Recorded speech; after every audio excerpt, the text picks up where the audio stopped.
tudo que vai ser falado aqui hoje sobre a idade de 4 a 6 anos, vocês têm que voltar lá no 0 a 2 e 2 a 4. Então, se alguém não assistiu, eu sugiro que depois peguem, né? Tá lá, os links já foram mandados, enviados, né? Eu sei que quem não tiver o link, tá no site, no YouTube, né, da igreja. Então, de 0 a 2 está na da IR Tibagi, de 2 a 4 IR Carambeí, tá? Por quê? Porque o desenvolvimento infantil, como eu sempre falo, ele não é assim, acabou, de 0 a 2, agora começa de 2 a 4. Ele é um contínuo, tá? Então, coisas que vão passando, algumas ficam, outras passam, outras se encaixam em novas habilidades que vão surgindo. Então, é necessário ter todo esse arsenal aí de conhecimento, ok? Mas hoje, vamos para frente, né? No de 4 a 6 anos, que é uma das idades que eu mais gosto. Por quê? Porque agora é a idade que a criança já conquistou diversas habilidades e capacidades motoras, sensoriais, cognitivas. Ela está começando agora, vai começar a aprender as letrinhas e os números e tudo mais. E ela é uma esponja cognitiva, digamos assim, né? Por isso que existe a pré-escola, inclusive, né? Porque esse é o momento em que você vai jogar um monte de informação nessa criança e ela vai trabalhar. E é muito gostoso de ver as pequenas conquistas da criança. E nessa época a criança ela não é crítica. Então tudo o que você coloca para ela, ela recebe de braços abertos. Que é uma via de mão dupla. É bom e é ruim. É bom, por quê? Porque tudo que você ensinar, ela vai pegar para ela. O ruim é que você tem que tomar cuidado quem vai ensinar e o que vai ensinar para essa criança. Então, vamos lá. Só recapitulando rapidinho de 2 a 4, para quem ficou meio perdido aí, que daí não viu a outra palestra, nós vimos que de 2 a 4 a criança estava no estágio projetivo, né? Então, o que é isso?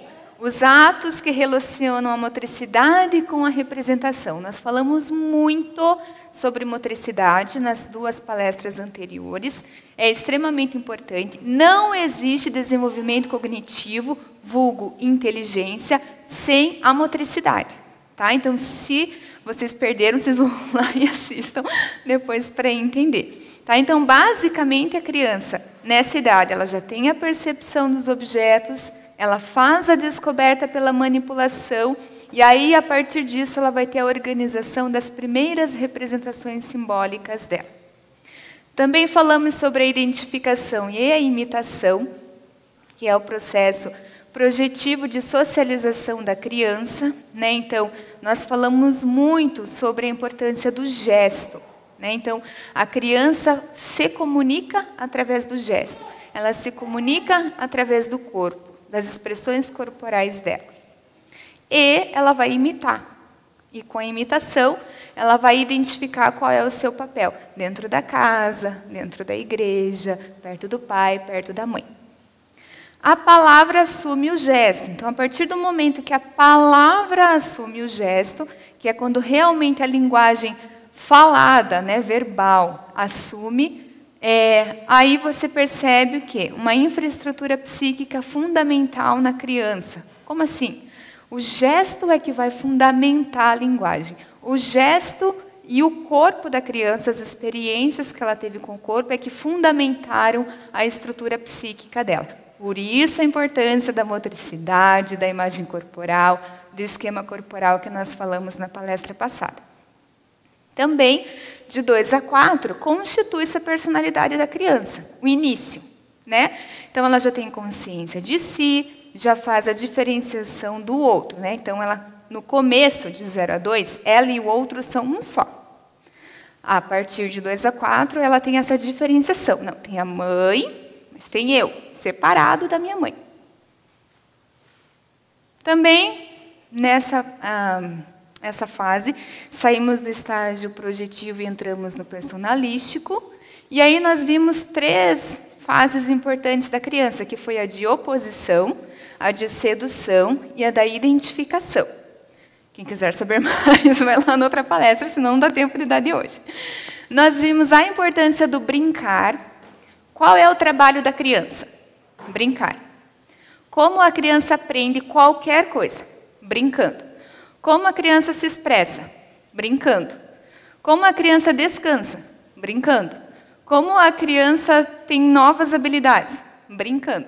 Então, o brincar é muito importante e é trabalho fundamental da mãe e do pai. Então, mãe e pai não podem se esquivar do brincar. Então, nós falamos isso bastante na palestra passada. De 2 a 4, entre todas as brincadeiras, eu tinha enfatizado mais a brincadeira simbólica. E eu mostrei para vocês a escala lúdica de Knox, depois vocês podem olhar lá na palestra anterior, que explica certinho quais são as habilidades que a criança tem por meses, né, de 24 a 32 meses, de 32 a 40 meses e assim por diante. Tá? Quais são as habilidades que a criança já tem, para eu saber que tipo de brincadeira eu posso incentivar, ou que ela já vai conseguir fazer, até para nós escolhermos as atividades da escola dominical e da escola e tudo mais. Também falamos do estágio psicossexual, né? Então, lembrando que de 0 a 2, nós falamos da fase oral, que a criança estava. Daí, de 2 a 4, nós focamos mais no estágio anal. Quem não viu, por favor, não vão se chocar com as palavras, vão lá e vejam a palestra. E aqui nós vamos ver um outro estágio, então, hoje mais para frente. E também vimos que, de 2 a 4, as crianças criam os padrões e senso-morais delas, como? Observando o que está acontecendo à volta, através da imitação, da identificação, e elas são muito rígidas em relação ao padrão moral delas. E elas não conseguem ter essa relativização. O bom senso, a criança não tem ainda. Então, ou é preto ou é branco. Então, entrando hoje, né, na questão da pré-escola. Por quê? Porque de 4 a 6 anos, normalmente é a idade que a gente coloca na pré-escola.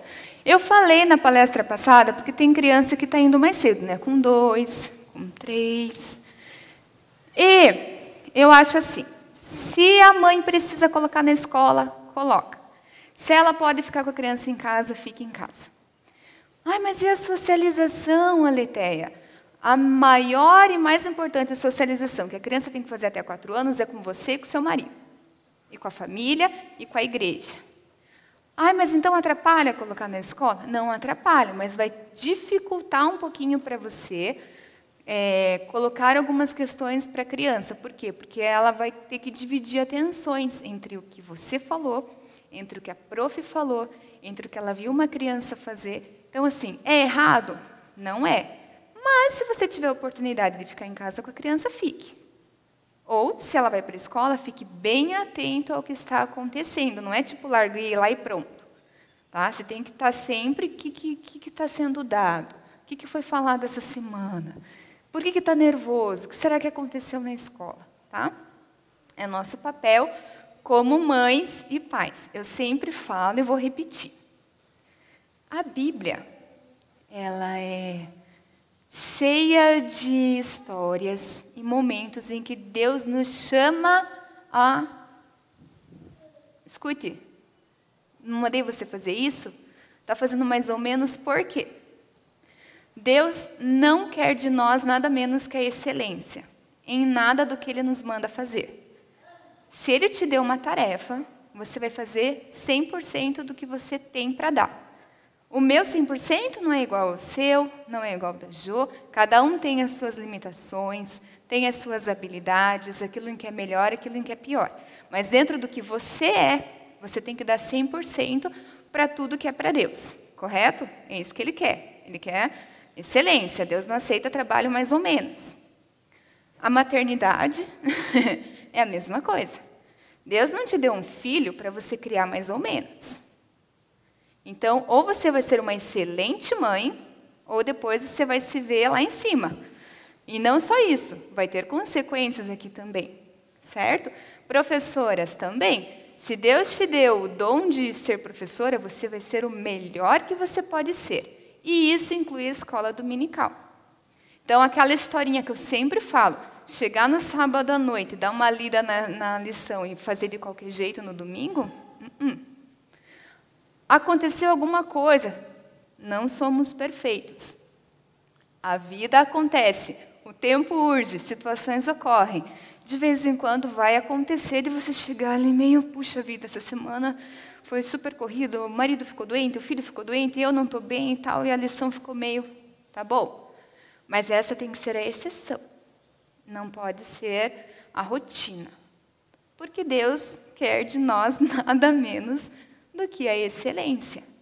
Né? Basta ler lá qual é o fruto do Espírito, todas aquelas características do fruto do Espírito. Paciência, longanimidade, bondade, amor. Deus não quer que você tenha, você vai ter amor, você vai produzir bondade. Não, é para todo mundo produzir tudo. É difícil?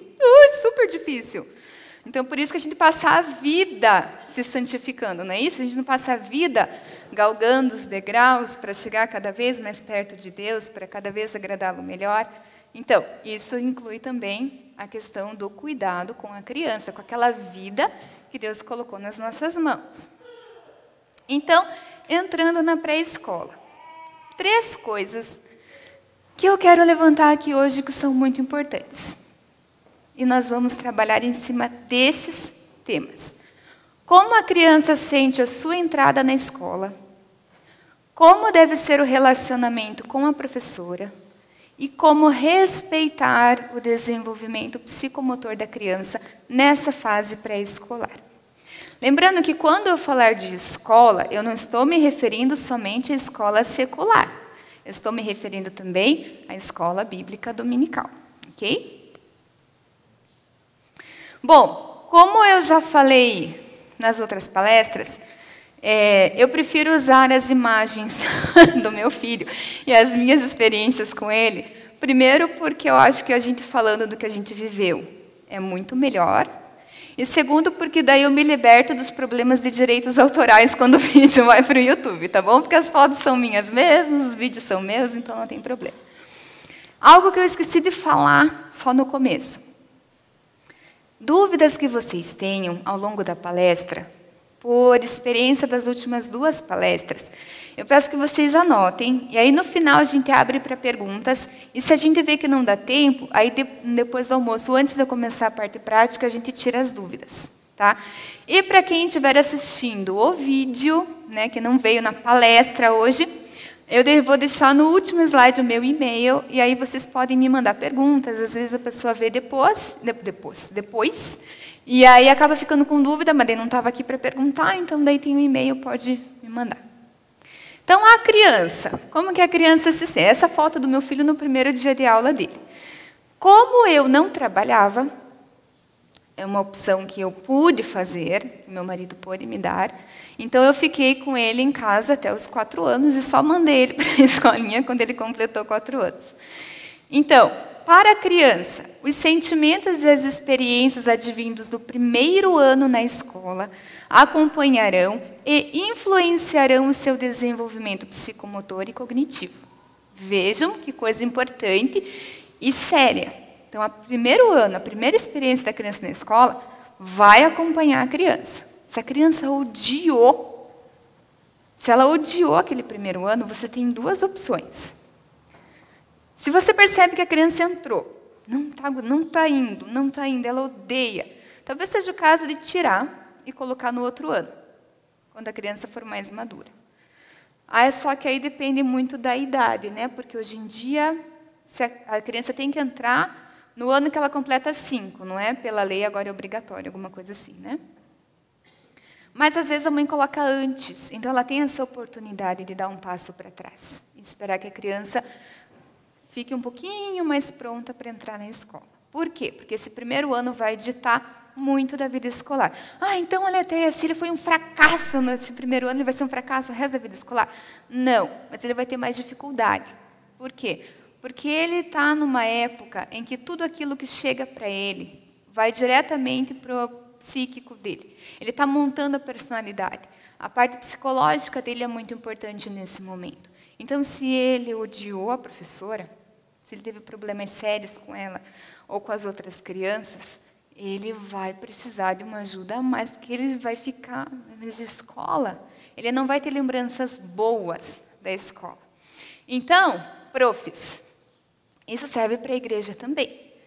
A criança tem 4 anos, vem para a sua turminha, não quer ficar longe da mãe, deixa a mãe entrar na sala dela. Ah, não dá, Leteia. Fica aquelas mães zaradas, ficam tudo se intrometendo. Deixa a mãe, combina com a mãe que ela vai ficar sentadinha, quietinha, e não vai dar pitaco na sua aula, mas deixa para a criança se sentir confiante, porque a igreja não pode ser um lugar de trauma para a criança. Muito pelo contrário, aqui tem que ser a casa onde a criança vem com alegria. Eu vou para a igreja, eu quero ir lá, é legal, eu aprendo coisas. A criança tem que amar a igreja, mas ela não vai amar se ela se sentir desprotegida, ou triste, ou desconfortável. Muito bem, então quais são os desafios da criança nesse primeiro ano escolar dela, né? No caso pré-escolar? Primeiro, ela vai ter que lidar com o desconhecido. Ela estava em casa, estava com a mãe, estava com o pai. Ela já conhece todo mundo. Agora vai ter uma nova pessoa que vai cuidar dela. Mas eu nem conheço essa pessoa. Né? Então, a criança vai ter que aprender a lidar com esse desconhecido. Tem crianças que tiram de letra. Tem crianças que já demoram um pouquinho mais.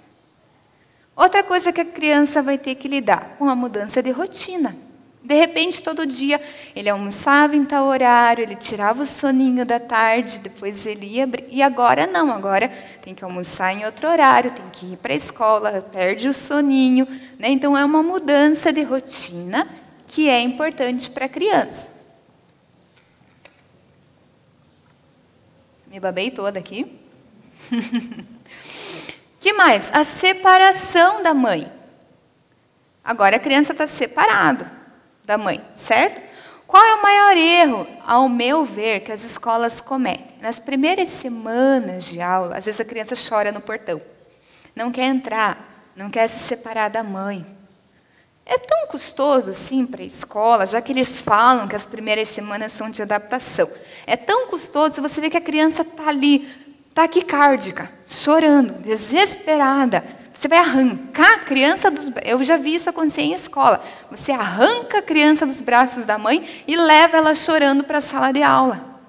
Ah, me poupe. Leva a mãe junto, deixa a mãe sentada lá no corredor, que seja, não tem problema. Até a criança se acalmar, daí a mãe sai.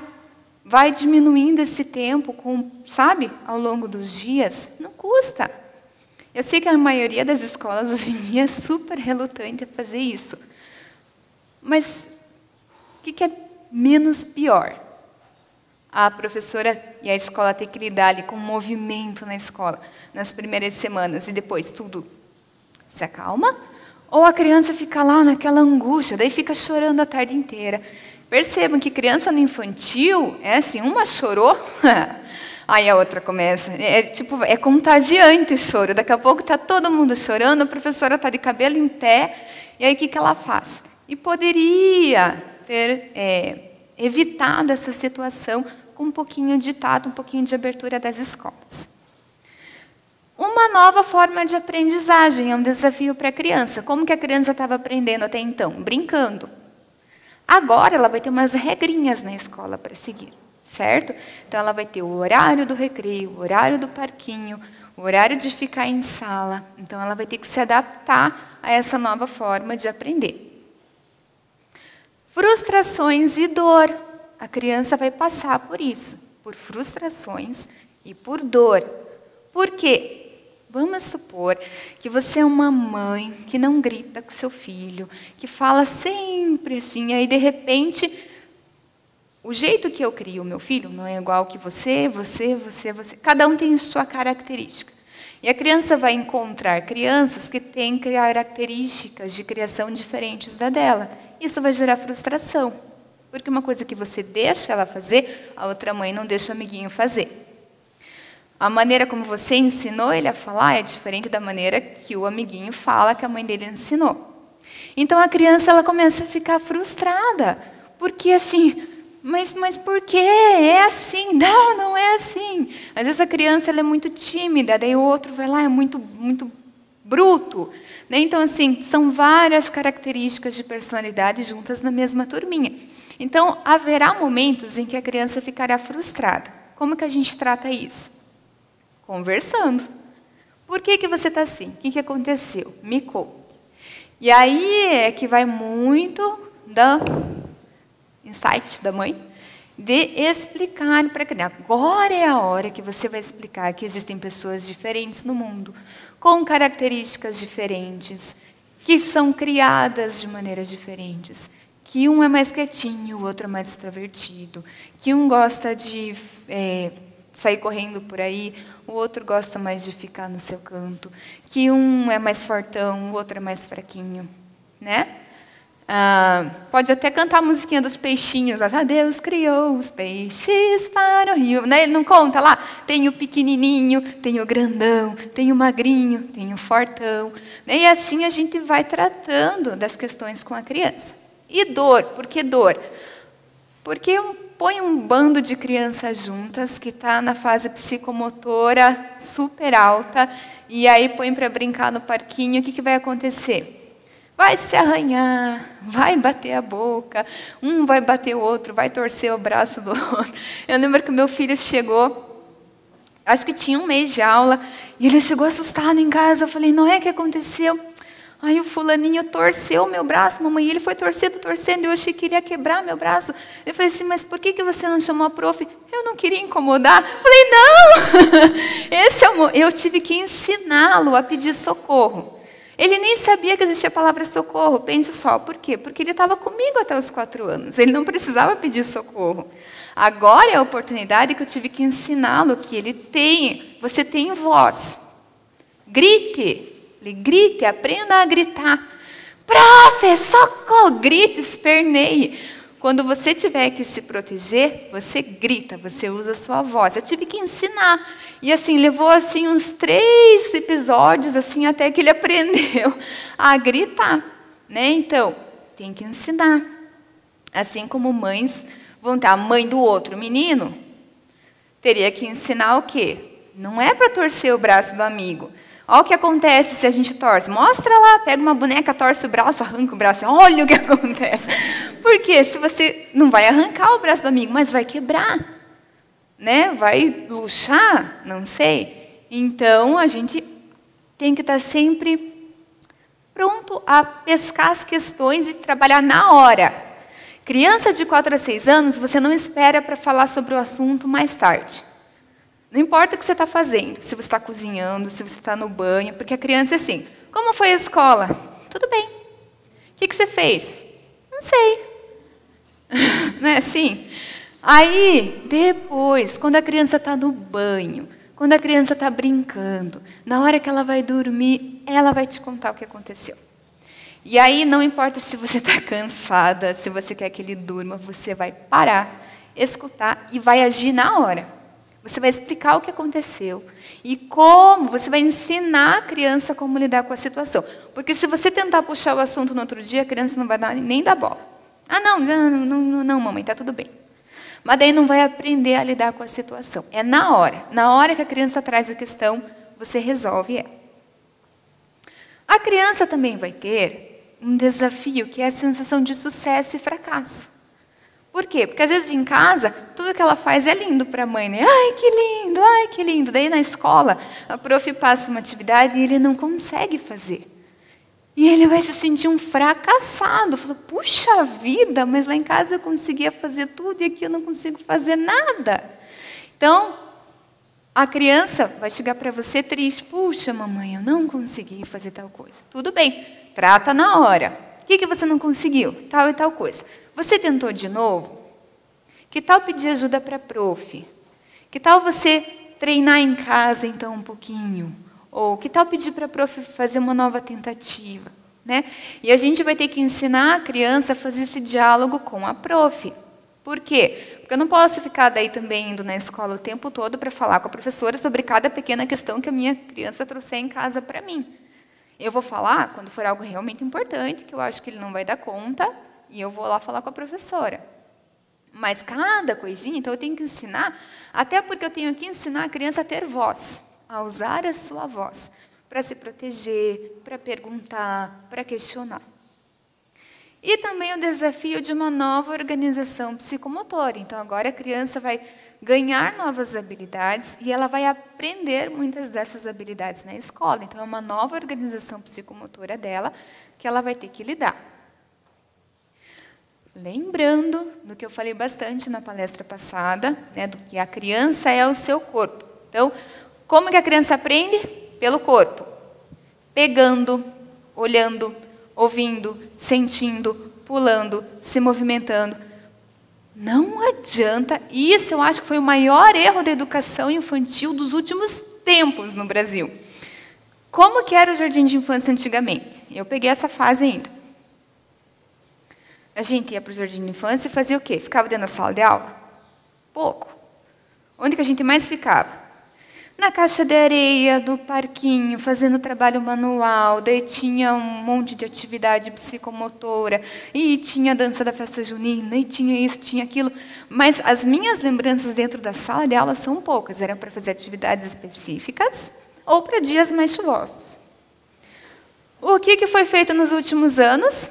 Pegamos as crianças, enfiamos dentro de uma sala de aula, tem que ficar sentadinho na carteira, e vai aprender a ler e escrever com 4 anos de idade. Parabéns! Por isso que está do jeito que está. Ó, gente, não funciona, não é assim. Jardim de infância não é para isso. A criança de 4 a 6 anos ela tem que ter atividades psicomotoras. Por quê? Porque se ela não fizer essas atividades psicomotoras, ela vai ter problema lá na frente. Como que era antigamente? Atividades psicomotoras, você até tinha contato com as letras, com os números, você aprendia o básico. Mas ninguém saía obrigado a sair do infantil já sabendo tudo. Você ia fazer a alfabetização quando? No primeiro ano, certo? Ok. Se você vai lá na BNCC, ver tudo o que eles falam, é igual, basicamente. A alfabetização começa no primeiro ano, inclusive eles aumentaram um ano, né? Agora tem o primeiro e o segundo ano para alfabetizar. Mas vocês perceberam que chega no segundo ano e mesmo assim não está alfabetizando? Chega no segundo ano e tem criança que ainda está com dificuldade para ler, não consegue juntar as palavras, não consegue escrever as letras direito. Tem criança que chega no segundo ano sem nem saber o alfabeto ainda inteiro. E não estou falando nem de escola pública, estou falando de escola particular, que vai lá e diz que tem um super currículo e super professores. O que está acontecendo? Por que a criança chega no primeiro e no segundo ano e não consegue fazer o que deveria conseguir? Porque faltou a base psicomotora de 4 a 6 anos. Vejam, a criança de 4 a 6 anos, ela aprende pelo corpo, aprende pelo movimento, aprende pelas sensações. Se eu quero colocar ela no abstrato, eu perdi a criança já. Não, ela decora sim a letra. Meu filho sabe o alfabeto, meus alunos sabem isso, sabem que... Memorizar é uma coisa. Aprender e entender o que se está repetindo é bem diferente. E você vai precisar disso no primeiro e segundo ano para alfabetizar. E daí a criança não vai ter. Aí o que você vai ter? Que voltar para trás. Só que daí você já não consegue voltar para trás, porque você tem uma turma grande nas suas mãos. Então, 4 a 6 anos é para fazer atividade psicomotora. Tá? Então, eu lembro que quando eu fui matricular o Noé, eles foram me mostrar as apostilas, o material da escola. Eu olhei e falei, é muito bonito, muito legal, mas, por mim, não tem problema nenhum se ele não fizer nada disso. Eu falei, estou colocando ele para atividades psicomotoras. Para mim, a psicomotricidade é mais importante. Ele não precisa aprender a ler, ele pode sair do infantil 5 sem saber nenhum número. Não tem problema para mim. E eu lembro que a diretora falou, graças a Deus, assim, você não sabe o que as mães vêm pedir para mim aqui. Elas ficam super chateadas que está no infantil 5 e não sabe ler e escrever ainda. Hello? Se o Piaget disse que a criança não vai fazer isso com a cidade, Freud também disse, a Júlia Guerra disse, todos os teóricos disseram. Por que será que eles falaram isso? Por que será que todas as teorias provam por A mais B? Vitor da Fonseca escreveu calhamaços e calhamaços sobre a psicomotricidade. contando como é que funciona. Por que eu vou adiantar as coisas? Me contem, que bem isso vai fazer. A criança não tem essa habilidade, não force. Desenvolva. A escola é feita para quê? Para desenvolver as habilidades das crianças, para que daí ela possa estar apta a aprender. Então, por que eu coloquei aqui a importância do corpo? Nessa idade de 4 a 6 anos, a criança já ganhou a imagem corporal dela, que nós vimos os detalhes disso tudo na palestra passada. Ela já ganhou o esquema corporal dela, ela está em construção da personalidade e ela vai usar isso, essa imagem corporal, esse esquema do corpo, a psicomotricidade, como ferramenta para a aprendizagem. Letéia, isso é muito teórico, mas me conte na prática, o que isso significa?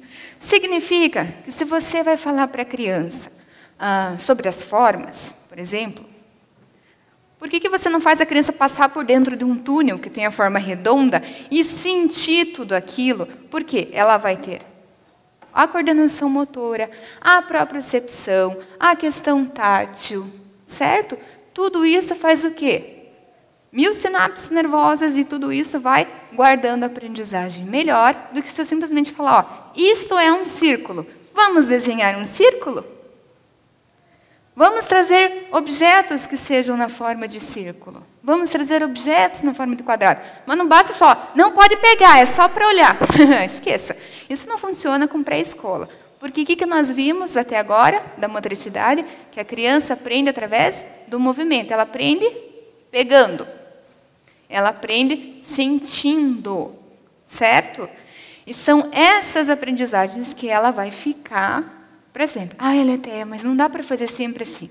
Não dá. Por isso que tem as apostilas bem bonitas, com desenhos, com recortes, para você fazer com a criança. Que são para quê?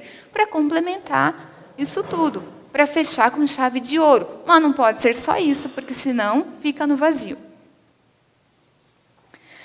Então vamos lá. Perceber o mundo é aprender e compreender o mundo com o próprio corpo. Tá? Então a criança percebe o mundo e apreende tudo aquilo que está à sua volta com o próprio corpo. Lembram que eu falei para vocês da nossa memória corporal? Falei na primeira palestra. Que às vezes você está andando na rua, você sente um cheiro e você não tem memória cognitiva desse cheiro. Mas o teu corpo tem essa memória. Esse cheiro te dá uma sensação tão boa. Por quê? Provavelmente foi um cheiro que o seu corpo experienciou num momento afetivo muito importante de 0 a 2 anos. Então, você não tem a memória cognitiva, mas o seu corpo tem memória. Então, como continuar criando essas memórias no corpo? Usando o corpo. Então, aqui eu coloquei uma foto. A minha casa sempre foi a casa da bagunça. A Jo sabe, a tia Letéia, quando as crianças querem fazer bagunça, elas vão lá para casa. Então, eles estavam brincando com tinta. O que eu tinha proposto para eles? Vamos pintar o muro. Eu separei uns muros lá em casa que eu deixo as crianças pintarem do jeito que elas quiserem. E eles estavam pintando, mas eu não me intrometo na brincadeira. Lembra que eu falei na palestra passada? Brincadeira só é brincadeira se o adulto não se intromete. Se você começa a colocar regras na brincadeira, acabou a brincadeira. Aí vira jogo cooperativo, vira por outros momentos, mas não é brincadeira. Tá, as crianças estavam brincando, de repente eles acharam que era mais legal pintá-los, eles mesmos, do que o muro. De repente, tinha uma lá no chão, assim, fazendo anjinho com a tinta. Daí o outro estava todo pintado. Daí começaram a fazer guerra com a tinta e tudo mais. Então, a criança está... O que tem? É só uma brincadeira. É só uma brincadeira. Mas o que a criança aprende quando ela está brincando assim? Lateralidade, texturas, motricidade fina, motricidade grossa. Como o meu corpo... É gelada a tinta quando eu passo no meu corpo. Tá? Todas essas estimulações passam pelo nosso cérebro e são devolvidas através da integração sensorial. Quem não sabe o que é integração sensorial, tarefa de casa. Vai pesquisar. Mas, basicamente, de um jeito bem resumido, tudo que chega para nós, todos os sons, tudo que eu estou vendo, tudo que eu escuto, tudo que eu sinto, a própria percepção, né, como que o meu corpo está no espaço nesse momento, os meus movimentos, até o que acontece nas minhas vísceras. O que acontece? Todos esses inputs chegam, passam no cérebro, e o meu cérebro, em milésimos de segundos, tem que dar uma resposta, certo? Então, eu vejo alguma coisa, nossa, o dia está claro. Ou, puxa, minha própria percepção, eu estou de salto, então eu sei que eu tenho que ficar de um jeito diferente de como se eu tivesse de tênis, para eu não cair, certo? Isso chama-se integração sensorial. Muitas crianças têm uma disfunção na integração sensorial. Tá? Então, só para vocês saberem, como eu sou terapeuta ocupacional, eu sempre trabalhava com as disfunções. Então, por exemplo, tem crianças que têm hiperresponsividade tátil. O que significa isso? Chega o input tátil, na hora do cérebro dar resposta, ele dá uma resposta além. Então, é aquela criança que, se você... A etiqueta não pode. Tem tecidos que não podem. Não pode encostar, não pode abraçar. Não pode, ela tem porque o corpo dela responde de uma maneira extra ao tato, mais do que deveria. Assim como tem a hiporresponsividade tátil, que normalmente gera crianças que ficam fazendo o quê? Procurando se bater. O tempo todo eles estão se batendo. Por quê? Porque eles têm uma resposta menor. Então, para eles realmente sentirem, tem que ser com força. Então, tudo isso faz parte do quê? Da integração sensorial. E aí, por isso que é tão importante que nessa fase de desenvolvimento, a criança use o corpo e brinque. Por quê? Se ela tiver ali alguma disfunçãozinha que não seja muito grande, o próprio estímulo, a própria brincadeira, a própria psicomotricidade escolar vai resolver, sem ela ter que fazer um tratamento lá para frente depois. Tá? Perceber o mundo é perceber o corpo. Tá? Essas citações são todas de Júlia Guerra e Vitor da Fonseca. Só se percebe um percebendo o outro. Tá? Então, você só sabe que você é uma menina ou um menino porque tem outros iguais a você. Então, ali eu coloquei uma atividade que normalmente se faz na pré-escola. O que é isso? É um coleguinha deita, o outro vai lá, desenha o corpo. Eleté, que atividade boba. Mas tem um potencial enorme, porque a aprendizagem que a criança tem com essa tarefa é enorme. Por quê? Ele sente o corpo dele. Ele mais ou menos sabe o jeito que ele é. Mas como que o meu colega me enxerga?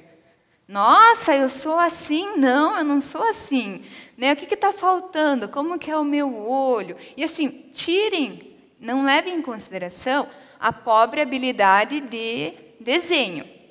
Não é isso que está sendo levado em consideração ali.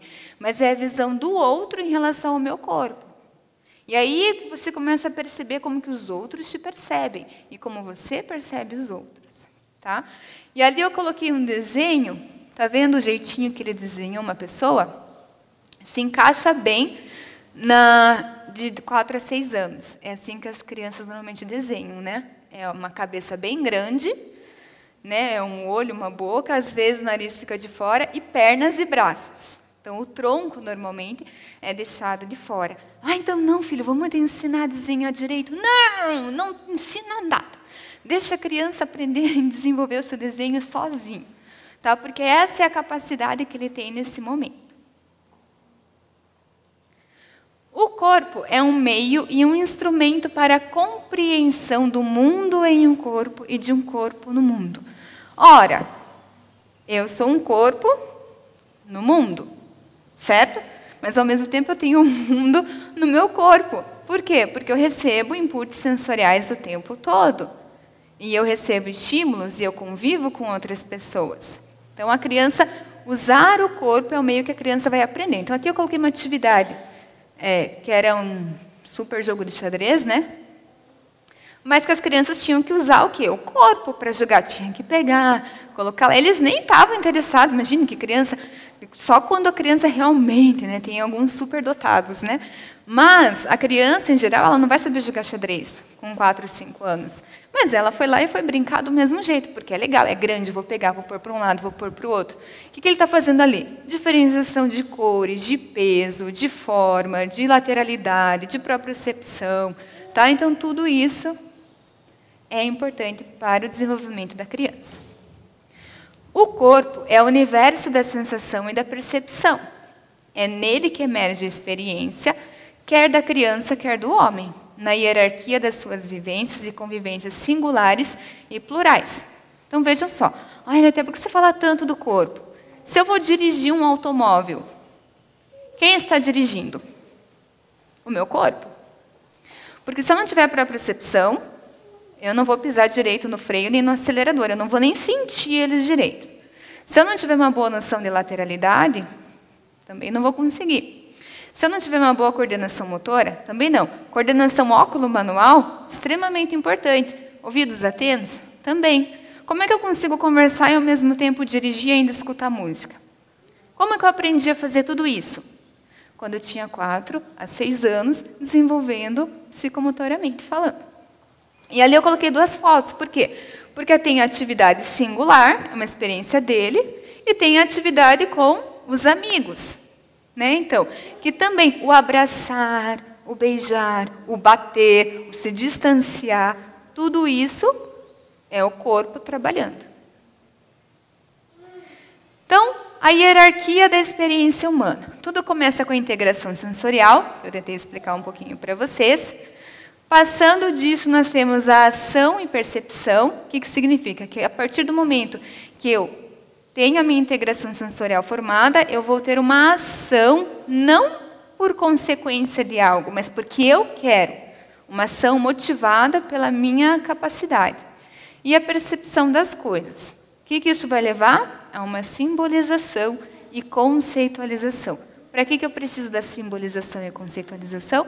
Para aprender a ler e escrever. Então, às vezes as pessoas falam, você fica falando da motricidade, do corpo, Se você não tiver isso, você não tem a capacidade de simbolização e conceitualização depois. E é por isso que chega no 1º e no 2º ano e as crianças não conseguem aprender a ler e escrever no tempo esperado. Por quê? Porque eles não tiveram a parte, de um jeito bem leigo, de falar bruta. Para eu ter o refinamento, eu preciso primeiro do global. E aí, por último, a criança vai ter a materialização práxica. O que é praxia? É uma ação, um planejamento de uma ação, algo que eu coloco em prática. Tá?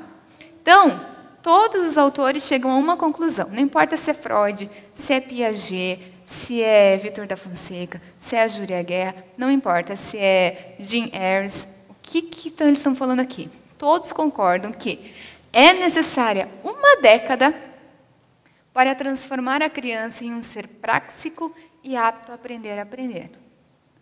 Então, você leva 10 anos ensinando a criança a aprender, preparando a criança para aprender. Para que daí sim, por isso que normalmente com 10 anos é que ela vai o quê? Para o Fundamental 2, que é o 5º ano, 6º ano. Que aí sim, ela vai ter as aprendizagens separadinhas, aula de história, aula de geografia, aula de física, certo? Tudo separadinho. Por quê? Porque agora ela já tem todas as ferramentas para esse tipo de aprendizagem focada. Então, leva 10 anos para aprender. E quando você vai estudar a história da humanidade, o que você via? Como que as pessoas aprendiam antigamente? Quando falam lá dos homens das cavernas que deixavam os desenhos lá, certo? Mas, na verdade, como que o homem sempre aprendeu? Pela imitação, certo? Então, o pequeno via o grande fazer tal coisa, ele ia lá e fazia também. Alguém descobria alguma coisa, outro ia lá e começava a imitar e fazer também, certo? Através do quê? Do corpo e da imitação. Isso leva o quê? Mais ou menos 10 anos para acontecer. Portanto, parem de cobrar da criança como se ela fosse um mini adulto. Não cobre da criança como se ela fosse um mini adulto. Ela tem 10 anos para aprender a aprender. Nesse aprender a aprender, ela vai mudar as táticas de aprendizagem. No começo, ela vai melhor fazendo a tarefa assim. De repente, ela muda, isso não funciona mais para ela. Aí a mãe vai ter que se virar lá nos 30, sempre sobra para a mãe, de como ajudar a criança a fazer essa tarefa e a estudar de uma maneira diferente, porque aquela tática anterior já não funciona mais. Tá? Então, paciência é importante. Muito importante, né? Eu sempre falo isso. Na palestra passada eu falei bastante, que quando a gente é mãe, a gente tem que pôr os joelhos em terra e orar pedindo para Deus paciência para dar as respostas certas, sabedoria, né? E assim, tenha a paciência que a criança precisa. Então, a relação eu-corpo é, na criança, a motivação ou não para uma motivação harmônica e equilibrada da personalidade. Então, a relação que a criança tem com o corpo dela, como que ela ganha? Através do brincar e das atividades psicomotoras. E isso vai fazer com que ela tenha uma relação harmônica com ela mesma, com a personalidade dela. Se isso não acontecer, o que nós vamos ter? Aquela criança agressiva, nervosa sem nenhum motivo, que parece que tem alguma coisa errada, parece que ela está brigando com ela mesma. Sem a relação eu-corpo, não seria possível a relação eu-mundo e a relação eu-outros. E por isso não seria possível também a relação da criança consigo mesma. Qualquer perturbação na relação eu-corpo da criança gera inevitavelmente problemas de personalidade. Por isso que eu falo o tempo todo da motricidade, do brincar e do corpo. É inevitável. Na época que eu estava no consultório, chegavam as crianças lá, ou que trabalhava no centro de neuropediatria, investigava, não tem nada de errado fisiologicamente falando. Mas é que lá atrás, quando a criança deveria ter usado o corpo, aprendido quem ela é, formado sua personalidade, ela ficou paradinha, sentadinha e não fez nada. E aí depois, para você colocar o trem no trilho de novo, é muito demorado. E não tem porquê se a gente pode fazer disso uma coisa tão fácil e normal, que faz parte do desenvolvimento, se simplesmente a gente respeitar isso. Tá, e quais são esses problemas, Aletheia? Alterações nas funções perceptivas e cognitivas, desajustamentos em relação à realidade, distorções no conhecimento do mundo exterior e vulnerabilidade na autonomia. Tudo isso por quê? Da perturbação eu-corpo. Ah, mas me dê um exemplo. Por exemplo, desajustamento em relação à realidade. Vai desde eu não me enxergar exatamente como eu sou, até uma esquizofrenia. Aí o leque é grande. Distorção no conhecimento do mundo exterior. É eu realmente não encarar o mundo como ele é. Então, eu vou viver num mundo fantasioso, ou eu vou viver a pura realidade sem nunca conseguir fazer nenhum insight mental, não vou conseguir ter uma percepção diferente das coisas, não vou conseguir imaginar nada. Outra coisa que pode causar distorção na própria imagem corporal da criança. A partir do momento que ela não explora, que ela não brinca, que ela não se bate, que ela não passa por todas as posições, que ela não explora as atividades com o corpo, os movimentos e o conhecimento corporal dela fica muito restrito. É aquela pessoa que não se conhece, sabe? Não conhece o próprio corpo, não conhece as habilidades que tem. Não conhece, parece que ela está sempre aquela pessoa meio... não se sente à vontade na própria pele, sabe? Essa criança que não teve essa oportunidade. Lembrando que hoje em dia existe uma disfunção da imagem corporal, que é criada também, a nossa geração pegou isso bastante. E aí vai muito dos pais trabalharem. Então, vou fazer um adendo a isso agora, que é o seguinte. Antigamente, as bonecas elas eram simples, eram mais bebê e tal, né, que as meninas brincavam. Aí surgiu a Barbie.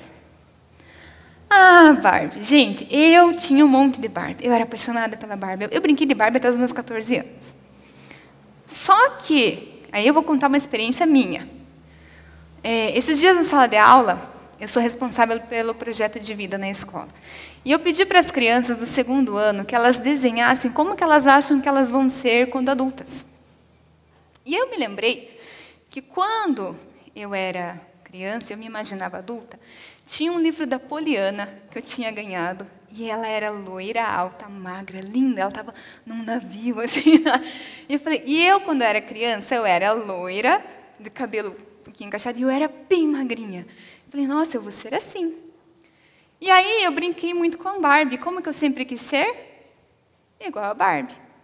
Quando eu entrei na adolescência, eu comecei a engordar.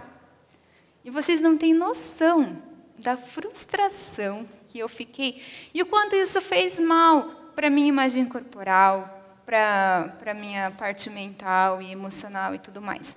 Por quê? Porque eu tinha um protótipo de como eu deveria ser, mas eu não estava ficando igual aquilo. Então foi horrível, foi um momento horrível na minha vida. Então, assim, eu não sou contra a boneca Barbie, gente, não é isso. Mas quando você percebe que a menina está indo por esse caminho de achar que ela vai ser exatamente assim, aí você tem que dar opa, como que eu posso ajudar? Vamos mostrar como as mulheres realmente ficam? Porque o que aconteceu? Isso foi... E essa fez parte da minha geração especificamente. O que aconteceu? Nesse momento também, na época que eu estava na adolescência, o que aconteceu? Vieram as modelos da Victoria's Secret, que eram todas iguais. Para entrar na Victoria's Secret, você tem que ter no mínimo 1,79. Você tem que ter, acho que no máximo 50 quilos, uma coisa assim. A cintura tem que ser X, o quadril tem que ser X, tem que ter exatamente aquele padrão. Se matavam, né, de exercício, sem comer, para entrar naquele padrão. Tá? E aí, é tudo lindo.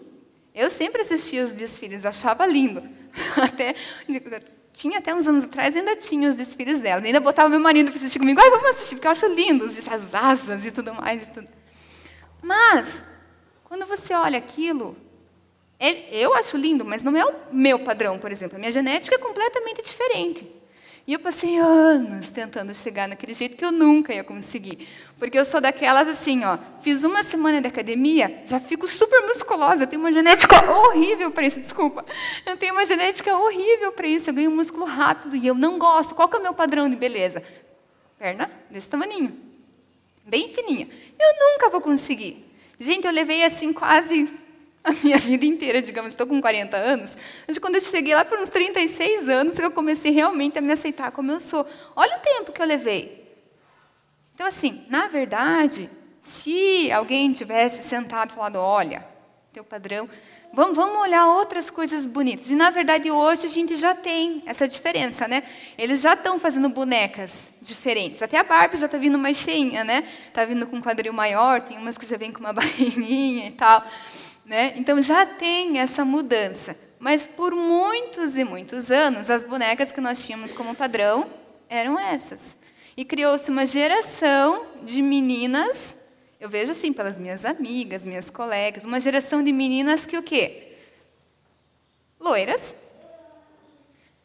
magras, mesmo que não consiga ser, você vai tentar até a morte ser magra, isso inclui anorexia, bulimia, um monte de coisa que as meninas fazem, para adquirir um padrão que não precisaria, se fosse melhor trabalhado até mesmo na pré-escola.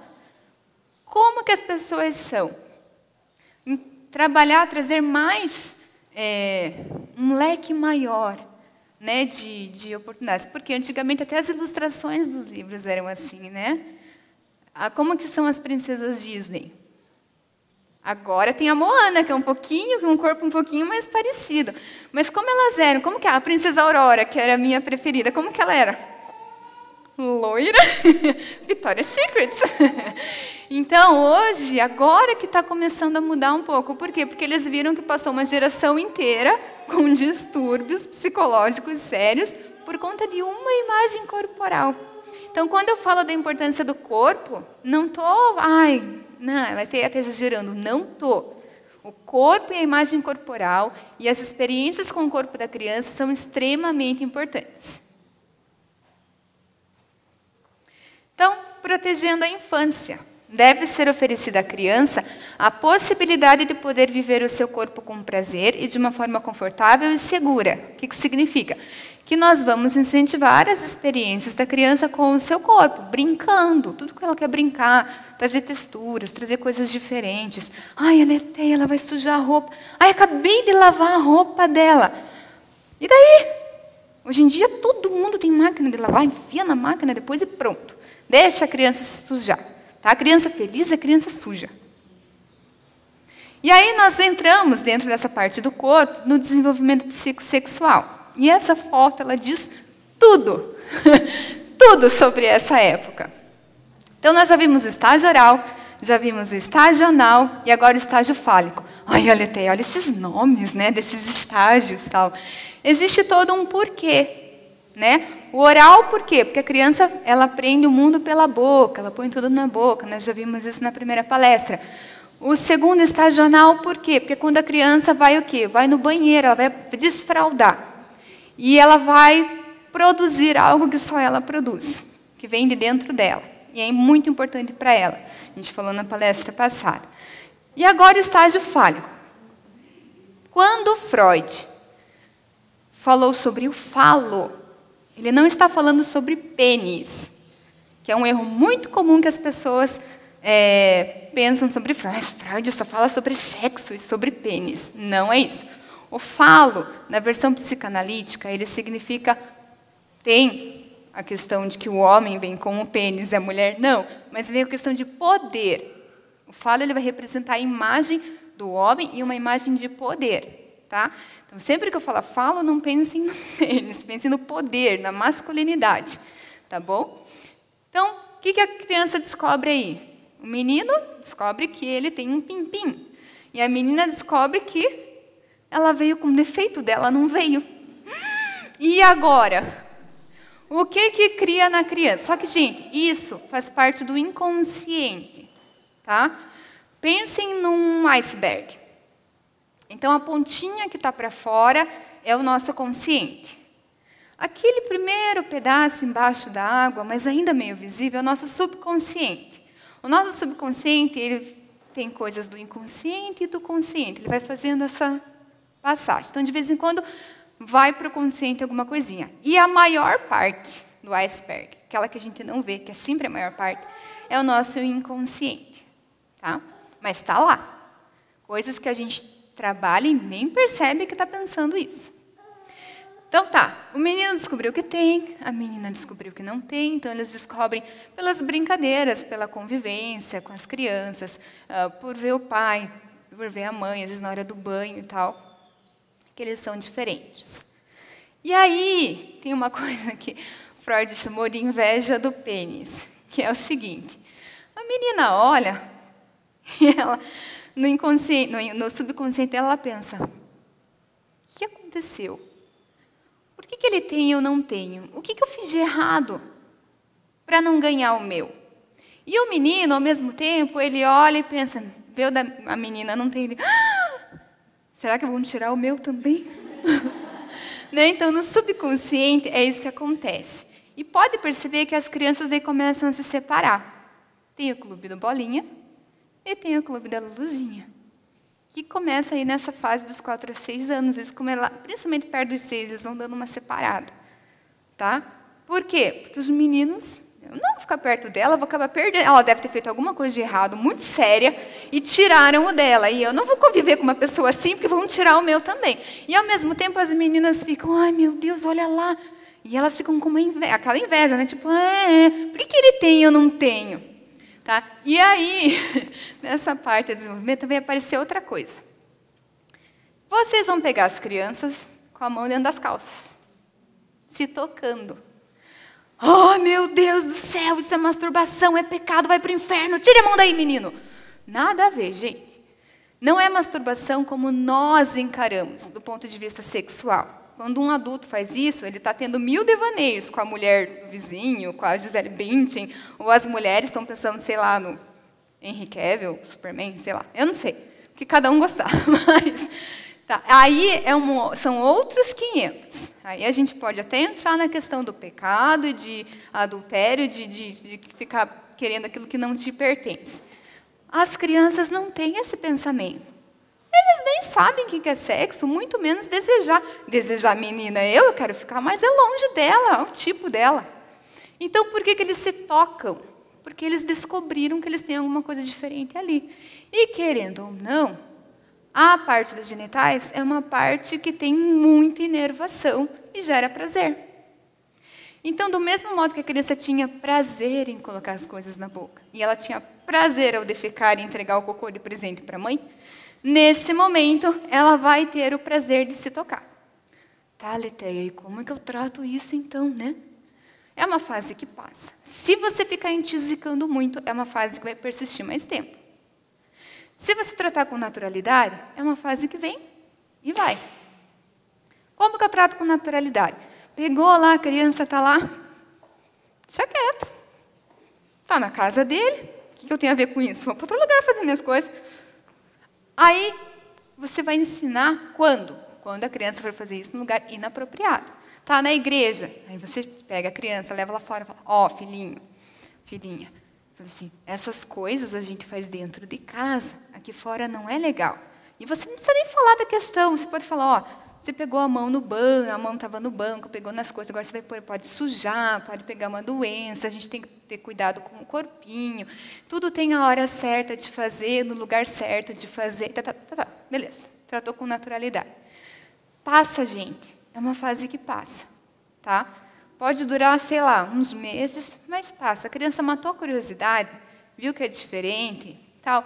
Por quê? Porque coincide com a época da pré-escola. O que acontece na pré-escola? A criança está ganhando novas habilidades, certo? Psicomotores e está aprendendo um monte de coisa, está tendo muito estímulo. Então, ela acaba transferindo essa energia que ela tem ali para a escola. Daí ela não precisa mais ficar ali mexendo e tal, porque ela está interessada em outras coisas, a energia dela é canalizada para outras coisas. Tá? Então, é uma fase que passa. Então, nada de encarar com muito... tá? Porque não tem nada a ver com a masturbação adulta, isso é outra coisa. A criança não tem nem noção. Você vai falar, dar um sermão nela, a criança vai ficar mais perturbada ainda, porque ela não sabe do que está falando, né? Vai ficar traumatizada por uma coisa que ainda nem está na época dela descobrir. Este período do desenvolvimento ficará gravado no psiquismo do sujeito como um fato muitíssimo importante e que contribuirá para constituí-lo definitivamente como sujeito no mundo de vinculações objetais. Por quê? Porque eu estou aprendendo que eu sou menino, estou aprendendo que eu sou menina, e a criança percebe, a partir da diferenciação do eu tenho, eu não tenho, problemas que atingem a sua própria constituição. Porque antes era tudo igual. Todo mundo é igual. Ih, não, mas tem diferença. Se tem diferença, de onde eu vim? Por que ela é diferente de mim? E a criança começa a perceber a igualdade e a diferença entre os outros. É a época em que eles viram os pequenos filósofos, né? Então, eles começam a ter devaneios e perguntas sobre tudo. E a mãe e o pai vão ter que ter uma paciência desse tamanho. Olha, Té, você não falou que a fase dos porquês era os 2 anos? Né? De 2 a 3? Do porquê básico. Por que isso? Por que aquilo? Agora vão vir as grandes perguntas. Né? E o pai e a mãe vão ter que se preparar para essas grandes perguntas. Tá? Então, vocês têm que ter paciência. Todos nós. Né? Principalmente, essas perguntas vão ter origem nas diferenças. Por quê? Porque a criança percebeu que existem diferenças. Aí ela vai entrar na pergunta entre o grande e o pequeno, do macho e da fêmea, do alto e do baixo, do rico e do pobre. E, quando vocês responderem, vocês vão perceber que, de vez em quando, as crianças vão ficar angustiadas. Porque, até então, a criança não tinha noção de problemas no mundo. Agora, com as diferenças, ela vai perceber, tem o rico, mas tem o pobre. Coitado. Mas daí o que ele come, mamãe? E a criança vai começar a ficar angustiada por isso. Pelo pobre, pelas pessoas com deficiência, pelas pessoas doentes, por alguém que tem algum outro tipo de problema ou diferença. Tá? Essas angústias fazem parte do desenvolvimento. A criança constatar isso e se sentir mal. Nossa, ele fica tão ansioso com isso. O que eu faço? Nada. Que bom que ele fica ansioso. Significa que ele tem empatia, preocupação com o próximo, e isso faz parte do desenvolvimento normal da criança. Se a criança passar apática por isso, aí você se preocupa. Puxa, mas ele não tanto faz como tanto fez.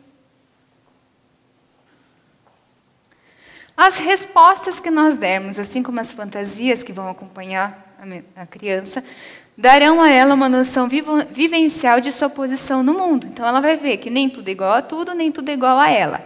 E aí ela vai se perguntar, mas então qual é o meu lugar no mundo? Né? E aí que ela vai entrar por comparação. Sou menino ou sou menina? Então, qual é o meu lugar no mundo? É com os meninos ou é com as meninas? Por isso que tem aquela separação, tá? E ela vai perceber o quê? Que ela ainda é criança. Ela pode muitas coisas, mas ela ainda não pode muitas. E aí, gente, vem a parte mais crítica e importante da nossa palestra, que é o complexo de Édipo.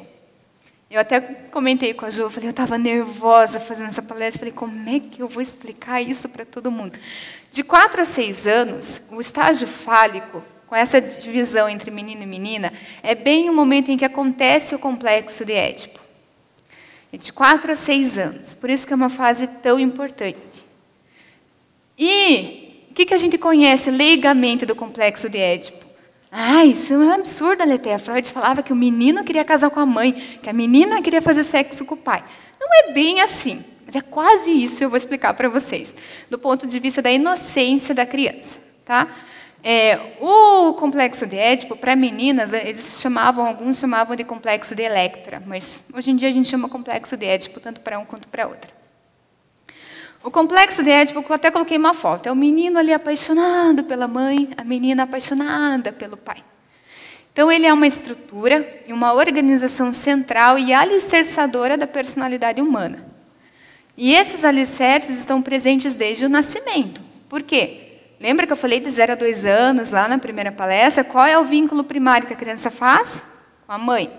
E a maneira como esse vínculo foi tratado de 0 a 2 anos vai agora culminar com o complexo de Édipo.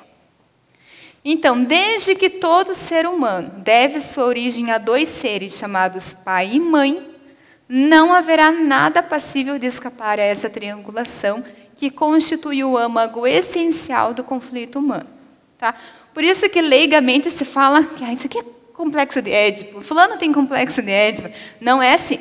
Complexo de Édipo é uma fase, todos passamos, mas nós carregamos as reminiscências dele para o resto da vida.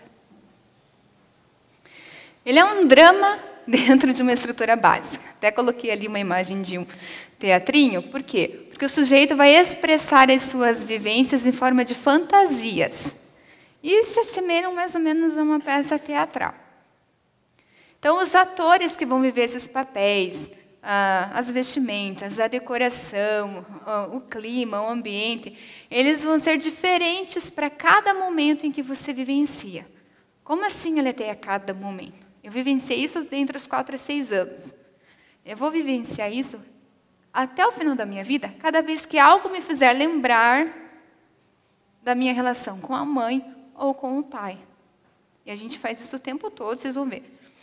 Durante a vida inteira, continuamos vivendo essa peça teatral. Assumimos diferentes papéis que refletem nossa história passada, com os personagens do passado, vulgo pai e mãe, com diferentes desfechos que levam a combinações infinitas. Dependendo do que acontece na nossa vida, a gente vai trazer à tona memórias, ou às vezes até subinconscientes, que vão fazer com que, de repente, a gente se dê melhor ou pior com a mãe ou com o pai. Percebam que na vida tem momentos que você está tudo legal. Tem momentos que simplesmente não dá. Parece que não fecha o relacionamento. Tá? E nós vamos entender por quê. Lembrando que, dentro do nosso psiquismo, do nosso desenvolvimento psicológico, nem tudo que eu vivo vai ser imediatamente colocado no meu aparelho psíquico. Tá? Então, eles vão, depois que esses acontecimentos passarem, é que eles vão adquirir um significado. É tipo um prédio, coloquei ali. Então, primeiro, o que você constrói no edifício? A fundação, certo? Depois que a fundação está pronta, você começa a colocar as outras coisas no edifício. E o edifício, conforme vão vindo as outras partes, ele vai se adaptando, a fundação vai se adaptando. Adaptando o quê? A gravidade, ao peso que vai sendo colocado em cima dela, aos novos objetos. Quando estiver pronto o edifício, aí é que nós vamos ver se alguma coisa ficou errada na fundação. Tá? Quando alguma rachadura que ficou, alguma coisa que não deu muito certo. Então, no nosso psiquismo é assim. Então, por isso que muitas vezes, não, a criança super bem, 10, 12, 13, tá, até a adolescência passou bem. De repente, aos 18 anos, o que aconteceu? Alguma coisa lá na fundação que não ficou bem certinho. Tá? Por isso que tem bastante psicólogo no mundo, né? Então, os tempos de fechamento do nosso aparelho psíquico é de 5 a 6 anos, que é a triangulação edipiana, e depois na puberdade. Tá? Que aí nós vamos ver lá na palestra quando for da adolescência. Então, você quer fazer intervalo? Eu posso só terminar esse complexo? Só para não ficar Então, eu trouxe bem resumidinho aqui para vocês. Como funciona o complexo de Édipo no menino? Então, ele tem uma relação dual com a mãe, certo? Que é o vínculo primário dele, aquela que deu o lar, o útero, depois deu mamar, daí trocava a fralda, dava banho e tudo mais. Mas, de repente, ele percebe que existe uma outra figura de autoridade. Não que ele não percebesse antes, mas ele percebe de um jeito diferente, que é o pai. E o que a criança vai querer? Ela vai desejar aquilo que a mãe deseja. Por quê? Porque o vínculo primário dele é com a mãe. Se a mãe deseja o pai, também deseja o pai. Só que aí, o que acontece? O menino vai fazer o que o Freud chamava de fixação. Eu quero o pai, quero ser igual a ele, porque é o que minha mãe quer. Se minha mãe ama meu pai, eu quero ser igual ao meu pai. Só que, ao mesmo tempo, meu pai é meu rival. Porque daí ele vai roubar minha mãe de mim. E o vínculo primário é com a mãe. Então, esse do menino ser apaixonado pela mãe não é no sentimento adulto, tá? É um amor inocente. Então, o que o menino vai fazer? De repente, ele se torna extremamente agressivo com o pai. Ele começa a puxar briga com o pai, ele começa a não se dar tão bem, parece que toda hora fica... E a mãe, e coincide com a pré-escolar. O que o menino faz? O que os meninos na pré-escola sempre fazem? Levam florzinha para a mãe. Tira uma florzinha e põe no bolso, né? A coisa mais linda que tem quando você é mãe de um menininho na pré-escola é você ir lavar a roupinha, abre o bolsinho dele, tá cheio de florzinha. E você pergunta, eu trouxe para você, mamãe. Né? Porque ele quer agradar. A mãe é tipo, mãe. E o pai,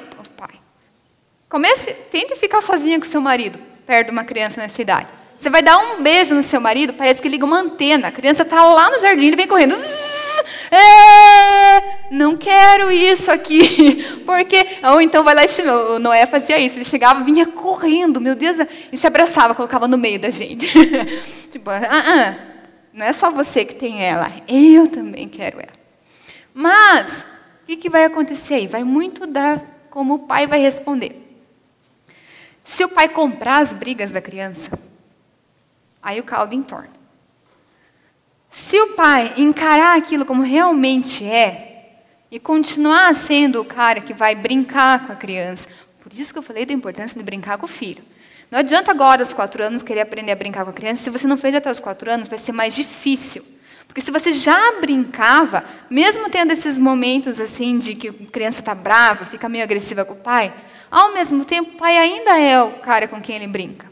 Então, as coisas vão se ajeitando, é uma fase que passa. O pai tem que ter um pouquinho mais de paciência, conversar com a criança e pronto. Conversar com a criança não significa por que você está se sentindo assim. A criança ela não tem ideia do que ela está sentindo, ela nem sabe o que está acontecendo com ela. É simplesmente algo que acontece. Ela não tem uma consciência disso, isso é subconsciente. O que acontece? Passa um tempo e a criança começa a se identificar com o pai. Puxa, mas então eu quero ser igual a esse cara. Esse cara é legal, ele conquistou minha mãe. Então eu vou ser igual a ele. E essa identificação com o pai vai fazer com que ele queira imitar o pai. A partir do momento que a criança se identificou com o pai, o menino começou a imitar o pai, passou bem pelo complexo de Édipo. Tá, tudo bem. O que pode dar errado aí? É a criança não conseguir fazer identificação com o pai e daí acabar querendo imitar a mãe. E aí surgem N coisas, inclusive muito do que Freud fala sobre homossexualismo começa com o complexo de Édipo.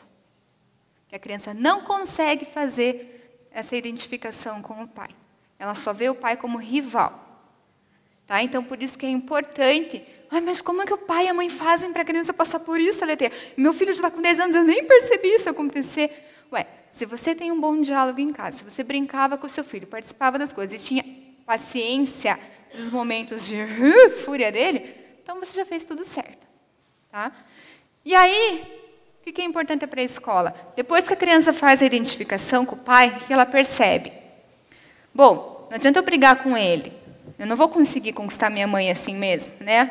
Ela já é propriedade do meu pai mesmo. Então, agora, o que ele faz? Ele faz um vínculo secundário. Quem se torna objeto de desejo inocente, né, e de amor da criança? A professora. Por isso que é importante a maneira como a professora vai tratar o menino dentro da sala de aula na pré-escola. Se for uma professora que vai tratar no chute, tudo que os pais fizeram de bom no complexo de Édipo, ela vai lá e joga a cesta de ovo no chão. Tá? Então, por isso dá importância. E agora da menina, daí a gente já vai para o intervalo. Da menina é um pouquinho mais difícil, tá, gente? Por isso que vocês veem mais mulheres na psicanálise, depois de adultas, do que homens. Tá? Da menina é um pouquinho mais difícil. Primeiro que no começo tem uma torção. Por quê? Porque o vínculo é com a mãe, o primeiro vínculo, certo? Mas só que daí para a menina pegar esse vínculo primário e passar para o pai como objeto de amor, então ela vai ter que ter uma torção ali do esquema todo. Segundo, que a menina vive uma série de desapontamentos, desilusões e decepções. Como assim? O menino também viveu, mas ele teve um prêmio no final, o pim-pim, que ele ganhou. Agora a menina, ela perdeu o útero, perdeu o mamá, porque chega uma hora que a mãe desmama. Perdeu isso, perdeu aquilo, e nem um pim-pim ela ganhou. É um desapontamento, uma desilusão atrás da outra. Além de tudo, ainda me tiraram o que eu tinha. Quem é a culpada? A mãe. A mãe também não tem, por isso que ela tirou de mim. Porque ela não queria que eu tivesse também. Aí a menina faz o que com a mãe? É o período que a menina começa a se com a mãe. Certo? O pai é tudo amor. O pai é o príncipe encantado que chega no cavalo branco depois do trabalho. E a menina, e o papai? E a mãe é aquela com quem ela vai brigar na hora do banho, vai brigar na hora de se vestir, vai brigar na hora de comer, vai brigar na hora de fazer lição. Tudo que a mãe fala irrita a criança. E parece que do nada, quando está tudo bem, ela vai lá e puxa uma briga com a mãe, só, sei lá, dá a impressão que está querendo se satisfazer. Né? Tipo, você é a culpada, a mãe. E aí, como que acontece? Aí a mãe é que vai ter que ter extra patience. A mãe vai ter que ter muita paciência, muita paciência. Tá? Para continuar tratando com o mesmo cuidado, com o mesmo amor, apesar que você percebe quando a criança está comprando briga com você de graça. Você percebe. Então, se a criança faz isso, alguma coisa de errado tem. Ou ela está passando por esse momento, ou depois pode ter acontecido alguma coisa que deixou ela frustrada e tal. Vai adiantar devolver na mesma moeda? Não. Tá? Então, por isso que, sabe aquela história da Bíblia, né, que é muito importante, que nós cristãos devemos colocar em prática, quando Deus fala para dar outra face? Então, quando a gente tem filhos, a gente dá 1, 2, 3, 4, 5, 6. Por quê? Porque a gente aguenta mais que eles. Eu não posso querer que o meu filho, que a minha filha aguentem o mesmo tanto que eu. Eles não vão aguentar. É eu que tenho que aguentar. Eu sou adulto da casa. Tá? Então, o que pode gerar? Nesse momento, quando a menina fica nesse conflito com a mãe, é aí que surge, primeiro, a feminilidade. O que é a feminilidade? Deixa eu ver se eu consigo colocar aqui de um jeito mais tranquilo para vocês. É um processo de integração. Por exemplo, eu me identifico com a minha mãe, mas, ao mesmo tempo, eu reconheço que o falo é o poder. Até porque eu estou apaixonada pelo pai. Mas eu reconheço, tá? Eu me identifico com a minha mãe. Eu sou uma menina também. Apesar de eu não estar brava com ela, eu sou uma menina. Quando eu passo bem por isso, eu identifico o pai como símbolo do poder. E a mãe como símbolo de uma fraqueza, uma feminina. Eu me torno uma mulher feminina. Quando eu encaro, eu quero aquilo que meu pai tem. Eu também quero um. E a criança encarna naquilo subconscientemente, aí vai gerar o quê? As mulheres masculinizadas, que Freud chamou depois de complexo de masculinidade, que explica muitas coisas que acontecem hoje em dia. Tá? É quando ela não conseguiu fazer identificação com a mãe, ela não conseguiu criar esse vínculo, e ela quer muito aquilo que o pai tem. Eu quero muito. Algumas hoje em dia até estão conseguindo, né? Já tem cirurgia para isso, né? Então, começa aí o problema. Tá? E a questão dos ciúmes. Freud trabalhava muito a mulher ciumenta. Ele falava que um pouco começava aí, né? Que é uma rivalidade que a mulher tem pelas coisas que os outros têm e ela não. Por quê? Porque os meninos tinham, ela não tinha, ela não conseguiu trabalhar isso muito bem. E é aquele ciúmes exagerado. Eu também quero aquela casa, eu também quero aquele carro, eu também quero aquele marido. Sabe aquela mulher insatisfeita? Então tá. Mas, se passamos por isso muito bem, o que vai acontecer? Então, ao mesmo tempo que a menina ela tem o amor pelo pai, ela tem medo de perder o amor da mãe. Porque quem é o vínculo primário mesmo? A mãe. Então, no final, apesar de ser mais distorcido e complicado, o fechamento no complexo de Édipo da menina é mais fácil. Por quê? Porque ela quer o pai, mas ela não quer perder o amor com a mãe. Então, o que ela faz? Ela desiste de conquistar o pai, porque ela não quer perder o amor, o vínculo que ela tem com a mãe. E aí acontece a identificação, que vai gerar feminilidade e tudo mais. É um pouquinho complicadinho e quase não é falado. Eu confesso que eu fiquei um pouco de medo de trazer essa questão aqui. Porque na igreja a gente nunca ouve falar, imagine Freud. Eu até brinquei com a Jo, falei assim, de duas uma. Ou o pessoal vai gostar, ou vão me prender como herege da igreja, né? Você expulsa por falar de Freud. Mas, na verdade, explico, porque ele foi que escreveu sobre isso. Depois, vários outros psiquiatras e neuropsiquiatras e psicólogos escreveram. Hoje existe uma gama de diferentes métodos de psicologia para se trabalhar. Necessariamente não é a psicanálise que precisa fazer isso, certo? Existem terapia cognitivo-comportamental, terapia behavioral, tem trocentos tipos de terapia, tá bom? Mas isso acontece, tá? Ele simplesmente explicou o que acontece. Tá? E vocês percebem isso no dia a dia. De repente, um menino começa a brigar com o pai e cheio de amores pela mãe. De repente, a menina começa a entisicar com a mãe com tudo e fica à espera do príncipe que chega no cavalo branco todo dia depois do trabalho. Tá? Então, isso é o complexo de Édipo. O que a gente faz? Quanto mais naturalidade e paciência se trabalhar, melhor vai ser o desfecho. Tá bom? Diga.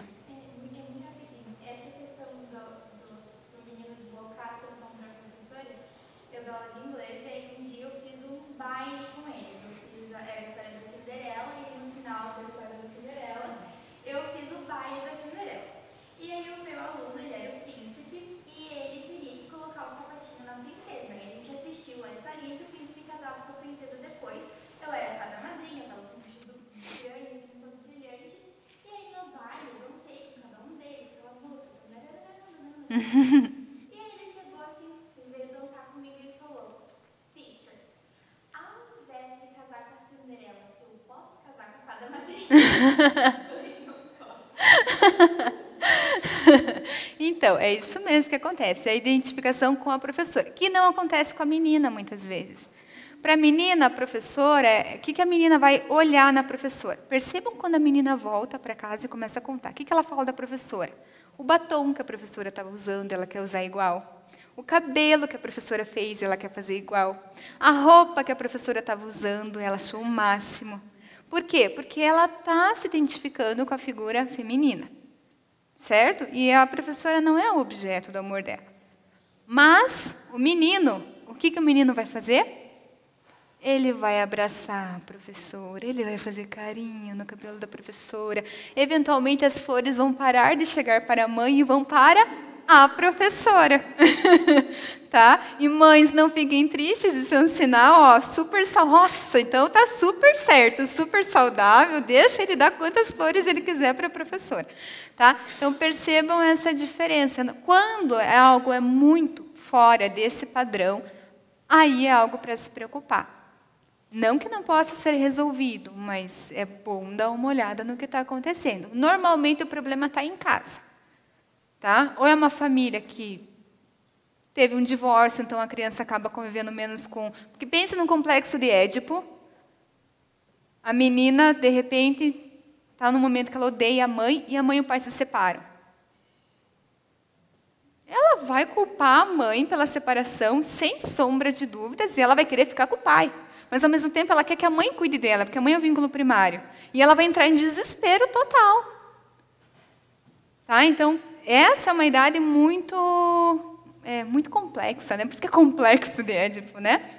Então, acho que vamos para o intervalo, porque já foi meio pesadinho isso, depois a gente volta.